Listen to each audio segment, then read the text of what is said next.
मन की बात हर महीने के आखिरी रविवार को होता है, लेकिन इस बार एक सप्ताह पहले ही हो रहा है। आप सब जानते ही हैं, अगले हफ्ते मैं अमेरिका में रहूंगा और वहां बहुत सारी भागदौड़ भी रहेगी और इसलिए मैंने सोचा वहां जाने से पहले आपसे बात कर लूं। और इससे बढ़िया क्या होगा, जनता जनार्दन का आशीर्वाद, आपकी प्रेरणा, मेरी ऊर्जा भी बढ़ती रहेगी। साथियों, बहुत से लोग कहते हैं कि प्रधानमंत्री के तौर पर मैंने ये अच्छा काम किया, वो बड़ा काम किया। मन की बात के कितने ही श्रोता अपनी चिट्ठियों में बहुत सारी प्रशंसा करते हैं। कोई कहता है ये किया, कोई कहता है वो किया, ये अच्छा किया, ये ज्यादा अच्छा किया, ये बढ़िया किया। लेकिन मैं जब भारत के सामान्य मानवी के प्रयास, उनकी मेहनत, उनकी इच्छा शक्ति को देखता हूं तो खुद अपने आप अभिभूत हो जाता हूं। बड़े से बड़ा लक्ष्य हो, कठिन से कठिन चुनौती हो, भारत के लोगों का सामूहिक बल, सामूहिक शक्ति हर चुनौती का हल निकाल देता है। अभी हमने 2-3 दिन पहले देखा कि देश के पश्चिमी छोर पर कितना बड़ा साइक्लोन आया। तेज चलने वाली हवाएं, तेज बारिश, साइक्लोन बिपरजॉय ने कच्छ में कितना कुछ तहस नहस कर दिया। लेकिन कच्छ के लोगों ने जिस हिम्मत और तैयारी के साथ इतने खतरनाक साइक्लोन का मुकाबला किया, वो भी उतना ही अभूतपूर्व है। 2 दिन बाद ही कच्छ के लोग अपना नया वर्ष यानी आषाढ़ी बीज भी मनाने जा रहे हैं।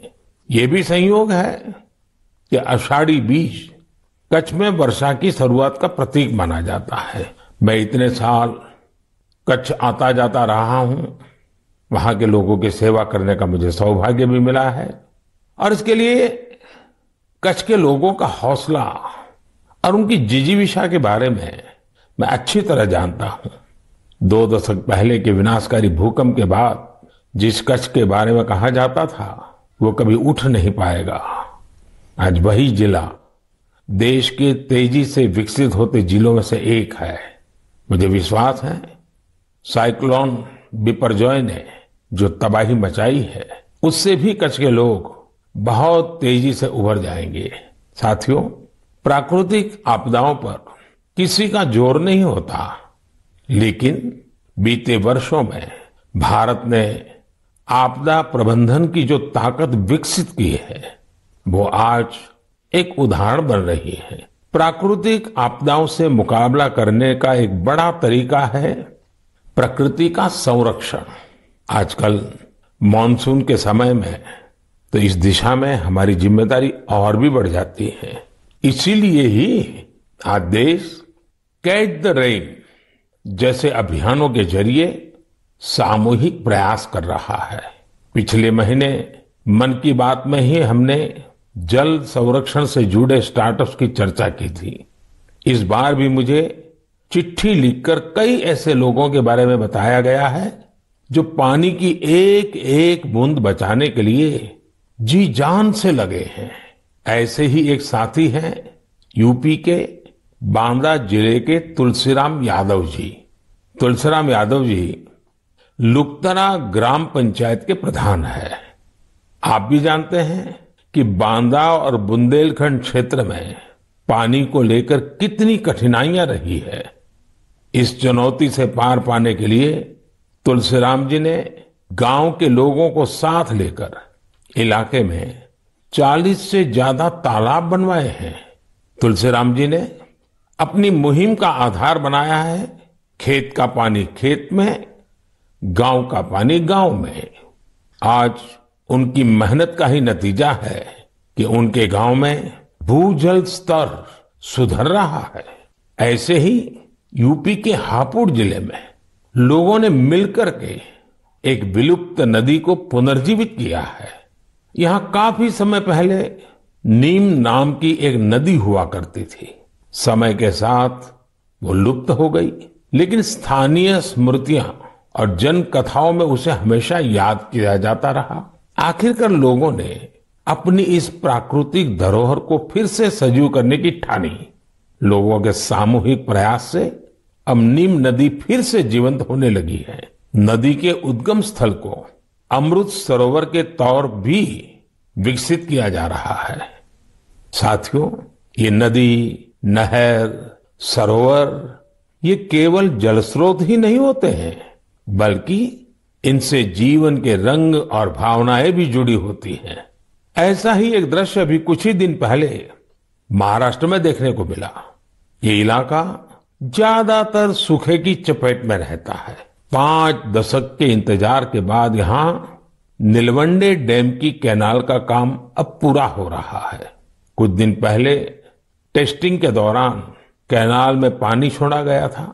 इस दौरान जो तस्वीरें आई वो वाकई भावुक करने वाली थी। गांव के लोग ऐसे झूम रहे थे जैसे होली दिवाली का त्योहार हो। साथियों, जब प्रबंधन की बात हो रही है तो मैं आज छत्रपति शिवाजी महाराज को भी याद करूंगा। छत्रपति शिवाजी महाराज की वीरता के साथ ही उनकी गवर्नेंस और उनके प्रबंध कौशल से भी बहुत कुछ सीखने को मिलता है। विशेषकर जल प्रबंधन और नौसेना को लेकर छत्रपति शिवाजी महाराज ने जो कार्य किए वो आज भी भारतीय इतिहास का गौरव बढ़ाते हैं। उनके बनाए जल दुर्ग इतनी शताब्दियों बाद भी समंदर के बीच में आज भी शान से खड़े हैं। इस महीने की शुरुआत में ही छत्रपति शिवाजी महाराज के राज्याभिषेक के 350 वर्ष पूरे हुए हैं। इस अवसर को एक बड़े पर्व के रूप में मनाया जा रहा है। इस दौरान महाराष्ट्र के रायगढ़ किले में इससे जुड़े भव्य कार्यक्रमों का आयोजन किया गया। मुझे याद है कई वर्ष पहले 2014 में मुझे रायगढ़ जाने, उस पवित्र भूमि को नमन करने का सौभाग्य मिला था। ये हम सबका कर्तव्य है कि उस अवसर पर हम छत्रपति शिवाजी महाराज के प्रबंध कौशल को जानें, उनसे सीखें। इससे हमारे भीतर हमारी विरासत पर गर्व का बोध भी जगेगा और भविष्य के लिए कर्तव्यों की प्रेरणा भी मिलेगी।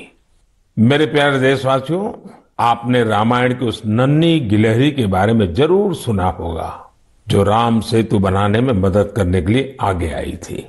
कहने का मतलब ये कि जब नीयत साफ हो, प्रयासों में ईमानदारी हो, तो फिर कोई भी लक्ष्य कठिन नहीं रहता।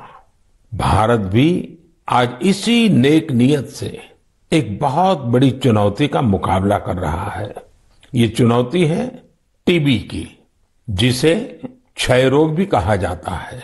भारत ने संकल्प किया है 2025 तक टीबी मुक्त भारत बनाने का। लक्ष्य बहुत बड़ा जरूर है।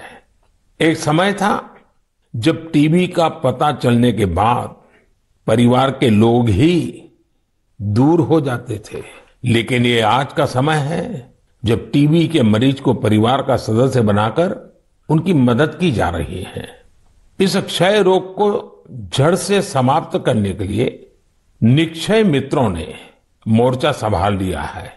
देश में बहुत बड़ी संख्या में विभिन्न सामाजिक संस्थाएं निक्षय मित्र बनी हैं।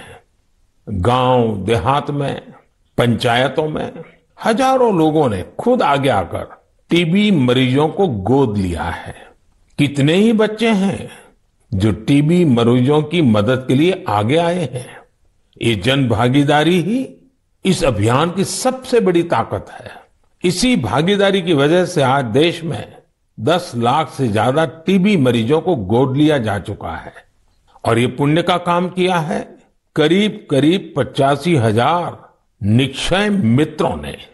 मुझे खुशी है कि देश के कई सरपंचों ने, ग्राम प्रधानों ने भी ये बीड़ा उठा लिया है कि वो अपने गांव में टीबी को समाप्त करके ही रहेंगे।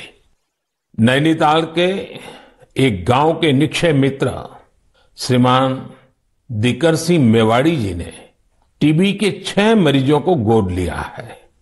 ऐसे ही किन्नौर की एक ग्राम पंचायत के प्रधान निक्षय मित्र श्रीमान ज्ञान सिंह जी भी अपने ब्लॉक में टीबी मरीजों को हर जरूरी सहायता उपलब्ध कराने में जुटे हैं। भारत को टीबी मुक्त बनाने की मुहिम में हमारे बच्चे और युवा साथी भी पीछे नहीं है। हिमाचल प्रदेश के ऊना की 7 साल की बेटी नलिनी सिंह का कमाल देखिए। बिटिया नलिनी अपनी पॉकेट मनी से टीबी मरीजों की मदद कर रही है। आप जानते हैं कि बच्चों को गुल्लक से कितना प्यार होता है, लेकिन एमपी के कटनी जिले की 13 साल की मीनाक्षी और पश्चिम बंगाल के डायमंड हार्बर के 11 साल के बश्वर मुखर्जी दोनों ही कुछ अलग ही बच्चे हैं। इन दोनों बच्चों ने अपने गुल्लक के पैसे भी टीबी मुक्त भारत के अभियान में लगा दिए हैं। ये सभी उदाहरण भावुकता से भरे होने के साथ ही बहुत प्रेरक भी हैं। कम उम्र में बड़ी सोच रखने वाले इन सभी बच्चों की मैं हृदय से प्रशंसा करता हूं। मेरे प्यारे देशवासियों, हम भारतवासियों का स्वभाव होता है कि हम हमेशा नए विचारों के स्वागत के लिए तैयार रहते हैं। हम अपनी चीजों से प्रेम करते हैं और नई चीजों को आत्मसात भी करते हैं। इसी का एक उदाहरण है जापान की तकनीक मियावाकी। अगर किसी जगह की मिट्टी उपजाऊ नहीं रही हो तो मियावाकी तकनीक उस क्षेत्र को फिर से हरा भरा करने का बहुत अच्छा तरीका होती है। मियावाकी जंगल तेजी से फैलते हैं और 2-3 दशक में जैव विविधता का केंद्र बन जाते हैं। अब इसका प्रसार बहुत तेजी से भारत के भी अलग अलग हिस्सों में हो रहा है। हमारे यहाँ केरला के एक टीचर श्रीमान राफी रामनाथ जी ने इस तकनीक से एक इलाके की तस्वीर ही बदल दी। दरअसल रामनाथ जी अपने स्टूडेंट्स को प्रकृति और पर्यावरण के बारे में गहराई से समझाना चाहते थे। इसके लिए उन्होंने एक हर्बल गार्डन ही बना डाला। उनका ये गार्डन अब एक बायोडायवर्सिटी जोन बन चुका है। उनकी इस कामयाबी ने उन्हें और भी प्रेरणा दी। इसके बाद राफी जी ने मियावाकी तकनीक से एक मिनी फॉरेस्ट यानी छोटा जंगल और इसे नाम दिया विद्यावनम। अब इतना खूबसूरत नाम तो एक शिक्षक ही रख सकता है, विद्यावनम। रामनाथ जी के इस विद्यावनम में छोटी सी जगह में 115 वैरायटीज के 450 से अधिक पेड़ लगाए गए। उनके स्टूडेंट्स भी इनके रखरखाव में उनका हाथ बटाते हैं। इस खूबसूरत जगह को देखने के लिए आसपास के स्कूली बच्चे, आम नागरिक काफी भीड़ उमड़ती है। मियावाकी जंगलों को किसी भी जगह, यहां तक कि शहरों में भी आसानी से उगाया जा सकता है। कुछ समय पहले ही मैंने गुजरात में केवड़िया एकता नगर में मियावाकी फॉरेस्ट का उद्घाटन किया था। कच्छ में भी 2001 के भूकंप में मारे गए लोगों की याद में मियावाकी पद्धति से स्मृति वन बनाया गया है। कच्छ जैसी जगह पर इसका सफल होना ये बताता है कि मुश्किल से मुश्किल प्राकृतिक परिवेश में भी ये तकनीक कितनी प्रभावी है। इसी तरह अंबाजी और पावागढ़ में भी मियावाकी मेथड से पौधे लगाए गए हैं। मुझे पता चला है कि लखनऊ के अलीगंज में भी एक मियावाकी उद्यान तैयार किया जा रहा है। पिछले 4 साल में मुंबई और उसके आसपास के इलाकों में ऐसे 60 से ज्यादा जंगलों पर काम किया गया है। अब तो ये टेक्निक पूरी दुनिया में पसंद की जा रही है। सिंगापुर, पेरिस, ऑस्ट्रेलिया, मलेशिया जैसे कितने ही देशों में इसका बड़े पैमाने पर उपयोग हो रहा है। मैं देशवासियों से, खासकर शहरों में रहने वाले लोगों से आग्रह करूंगा कि वे मियावाकी पद्धति के बारे में जरूर जानने का प्रयास करें। इसके जरिए आप अपनी धरती और प्रकृति को हरा भरा और स्वच्छ बनाने में अमूल्य योगदान दे सकते हैं। मेरे प्यारे देशवासियों, आजकल हमारे देश में जम्मू कश्मीर की खूब चर्चा होती है। कभी बढ़ते पर्यटन के कारण तो कभी G20 के शानदार आयोजनों के कारण। कुछ समय पहले मैंने मन की बात में आपको बताया था कि कैसे कश्मीर के नादरू देश के बाहर भी पसंद किए जा रहे हैं। अब जम्मू कश्मीर के बारामूला जिले के लोगों ने एक कमाल कर दिखाया है। बारामूला में खेतीबाड़ी तो काफी समय से होती है, लेकिन यहां दूध की कमी रहती थी। बारामूला के लोगों ने इस चुनौती को एक अवसर के रूप में लिया। यहां बड़ी संख्या में लोगों ने डेयरी का काम शुरू किया। इस काम में सबसे आगे यहां की महिलाएं आई, जैसे कि एक बहन है इशरत नबी। इशरत एक ग्रेजुएट है और इन्होंने मीर सिस्टर्स डेयरी फार्म शुरू किया है। उनके डेयरी फार्म से हर दिन करीब 150 लीटर दूध की बिक्री हो रही है। ऐसे ही सोपोर के एक साथी हैं वसीम अनायत। वसीम के पास 2 दर्जन से ज्यादा पशु है और वो हर दिन 200 लीटर से ज्यादा दूध बेचते हैं। एक और युवा आबिद हुसैन भी डेयरी का काम कर रहे हैं। इनका काम भी खूब आगे बढ़ रहा है। ऐसे लोगों की मेहनत की वजह से ही आज बारामूला में हर रोज 5.5 लाख लीटर दूध उत्पादन हो रहा है। पूरा बारामूला एक नई श्वेत क्रांति की पहचान बन रहा है। पिछले 2.5-3 वर्षों में यहां 500 से ज्यादा डेयरी यूनिट्स लगी हैं। बारामूला की डेयरी इंडस्ट्री इस बात की गवाह है कि हमारे देश का हर हिस्सा कितनी संभावनाओं से भरा हुआ है। किसी क्षेत्र के लोगों की सामूहिक इच्छा शक्ति कोई भी लक्ष्य प्राप्त करके दिखा सकती है। मेरे प्यारे देशवासियों, इसी महीने खेल जगत से भारत के लिए कई बड़ी खुशखबरियां आई हैं। भारत की टीम ने पहली बार विमेन्स जूनियर एशिया कप जीतकर तिरंगे की शान बढ़ाई है। इसी महीने हमारी मेंस हॉकी टीम ने भी जूनियर एशिया कप जीता है। इसके साथ ही हम इस टूर्नामेंट के इतिहास में सबसे अधिक जीत दर्ज करने वाले टीम भी बन गए हैं। जूनियर शूटिंग वर्ल्ड कप, उसमें भी हमारी जूनियर टीम ने भी कमाल कर दिया। भारतीय टीम ने इस टूर्नामेंट में पहला स्थान हासिल किया है। इस टूर्नामेंट में कुल जितने गोल्ड मेडल थे, उसमें से 20% अकेले भारत के खाते में आए हैं। इसी जून में एशियन अंडर 20 एथलेटिक चैंपियनशिप भी हुई। इसमें भारत पदक तालिका में 45 देशों में टॉप 3 में रहा। साथियों, पहले एक समय होता था जब हमें अंतर्राष्ट्रीय आयोजनों के बारे में पता तो चलता था, लेकिन उनमें अक्सर भारत का कहीं कोई नाम नहीं होता था। लेकिन आज मैं केवल पिछले कुछ सप्ताह की सफलताओं का जिक्र कर रहा हूं, तो भी लिस्ट इतनी लंबी हो जाती है। यही हमारे युवाओं की असली ताकत है। ऐसे कितने ही खेल और प्रतियोगिताएं हैं जहां आज भारत पहली बार अपनी मौजूदगी दर्ज करवा रहा है। जैसे कि लॉन्ग जंप में श्री शंकर मुरली ने पेरिस डायमंड लीग जैसे प्रतिष्ठित आयोजन में देश को ब्रॉन्ज दिलाया है। ये इस प्रतियोगिता में भारत का पहला मेडल है। ऐसे ही एक सफलता हमारी अंडर 70 वुमेन रेसलिंग टीम ने किर्गिस्तान में भी दर्ज की है। मैं देश के इन सभी एथलीट्स, उनके पेरेंट्स और कोचिज सबको उनके प्रयासों के लिए बहुत बहुत बधाई देता हूं। साथियों, इंटरनेशनल आयोजनों में देश की सफलता के पीछे राष्ट्रीय स्तर पर हमारे खिलाड़ियों की कड़ी मेहनत होती है। आज देश के अलग अलग राज्यों में एक नए उत्साह के साथ खेलों के आयोजन होते हैं। इनसे खिलाड़ियों को खेलने, जीतने और हार से सीखने का मौका मिलता है। जैसे अभी उत्तर प्रदेश में खेलो इंडिया यूनिवर्सिटी गेम्स का आयोजन हुआ। इसमें युवाओं में खूब उत्साह और जोश देखने को मिला।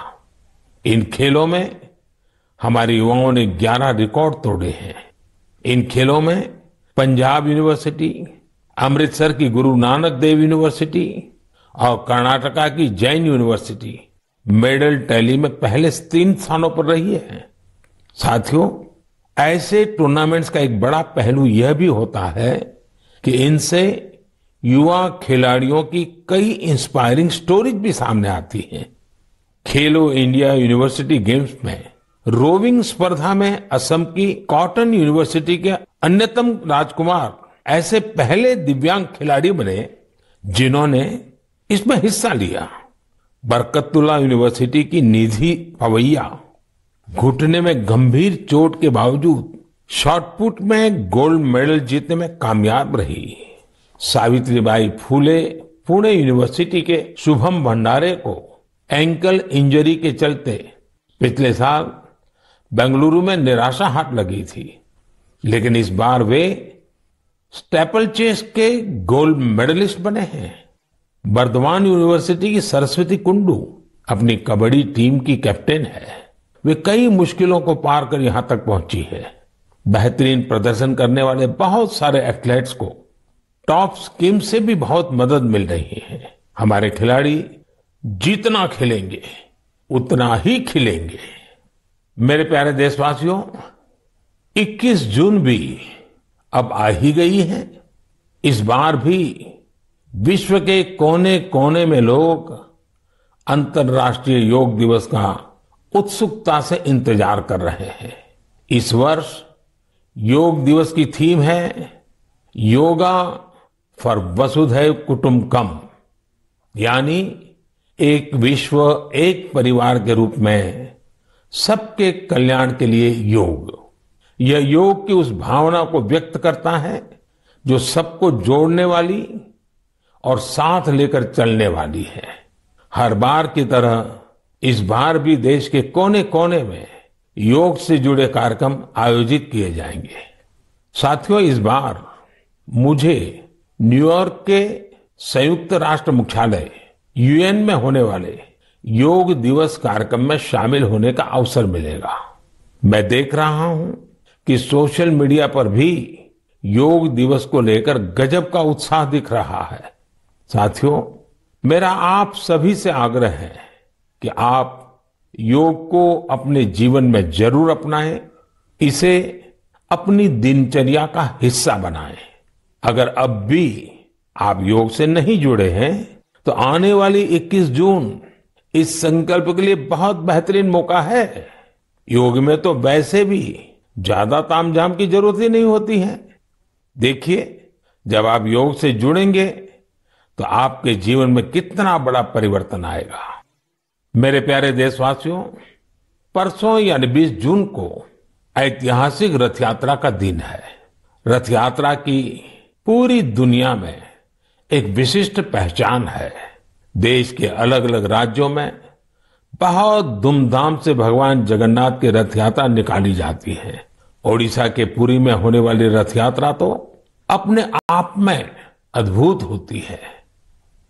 जब मैं गुजरात में था तो मुझे अहमदाबाद में होने वाली विशाल रथ यात्रा में शामिल होने का अवसर मिलता था। इन रथ यात्राओं में जिस तरह देश भर के हर समाज हर वर्ग के लोग उमड़ते हैं, वो अपने आप में बहुत अनुकरणीय है। ये आस्था के साथ ही एक भारत श्रेष्ठ भारत का भी प्रतिबिंब होती है। इस पावन पुनीत अवसर पर आप सभी को मेरी ओर से बहुत बहुत शुभकामनाएं। मेरी कामना है भगवान जगन्नाथ सभी देशवासियों को अच्छे स्वास्थ्य और सुख समृद्धि का आशीर्वाद प्रदान करें। साथियों, भारतीय परंपरा और संस्कृति से जुड़े उत्सव की चर्चा करते हुए मैं देश के राजभवनों में हुए दिलचस्प आयोजनों का भी जरूर उल्लेख करूंगा। अब देश में राजभवनों की पहचान सामाजिक और विकास कार्यों से होने लगी है। आज हमारे राजभवन टीबी मुक्त भारत अभियान के, प्राकृतिक खेती से जुड़े अभियान के ध्वजवाहक बन रहे हैं। बीते समय में गुजरात हो, गोवा हो, तेलंगाना हो, महाराष्ट्र हो, सिक्किम हो, इनके स्थापना दिवस को अलग अलग राजभवनों ने जिस उत्साह के साथ सेलिब्रेट किया, वह अपने आप में एक मिसाल है। ये एक बेहतरीन पहल है जो एक भारत श्रेष्ठ भारत की भावना को सशक्त बनाती है। साथियों, भारत लोकतंत्र की जननी है, मदर ऑफ डेमोक्रेसी है। हम अपने लोकतांत्रिक आदर्शों को सर्वोपरि मानते हैं, अपने संविधान को सर्वोपरि मानते हैं। इसलिए हम 25 जून को भी कभी भुला नहीं सकते। यह वही दिन है जब हमारे देश पर इमरजेंसी थोपी गई थी। यह भारत के इतिहास का काला दौर था। लाखों लोगों ने इमरजेंसी का पूरी ताकत से विरोध किया था। लोकतंत्र के समर्थकों पर उस दौरान इतना अत्याचार किया गया, इतनी यातनाएं दी गई कि आज भी मन सिहर उठता है। इन अत्याचारों पर, पुलिस और प्रशासन द्वारा दी गई सजाओं पर बहुत सी पुस्तकें लिखी गई हैं। मुझे भी संघर्ष में गुजरात नाम से एक किताब लिखने का उस समय मौका मिला था। कुछ दिनों पहले ही इमरजेंसी पर लिखी एक और किताब मेरे सामने आई, जिसका शीर्षक है torture of political prisoners in India. Emergency के दौरान छपी इस पुस्तक में वर्णन किया गया है कि कैसे उस समय की सरकार लोकतंत्र के रखवालों से क्रूरतम व्यवहार कर रही थी। इस किताब में ढेर सारी केस स्टडीज हैं, बहुत सारे चित्र हैं। मैं चाहूंगा कि आज जब हम आजादी का अमृत महोत्सव मना रहे हैं, तो देश की आजादी को खतरे में डालने वाले ऐसे अपराधों का भी जरूर अवलोकन करें। इससे आज की युवा पीढ़ी को लोकतंत्र के मायने और उसकी अहमियत समझने में और ज्यादा आसानी होगी। मेरे प्यारे देशवासियों, मन की बात रंग बिरंगे मोतियों से सजी एक सुंदर माला है, जिसका हर मोती अपने आप में अनूठा और अनमोल है। इस कार्यक्रम का हर एपिसोड बहुत ही जीवंत होता है, हमें सामूहिकता की भावना के साथ साथ समाज के प्रति कर्तव्य भाव और सेवा भाव से भरता है। यहां उन विषयों पर खुलकर चर्चा होती है जिनके बारे में हमें आमतौर पर कम ही पढ़ने सुनने को मिलता है।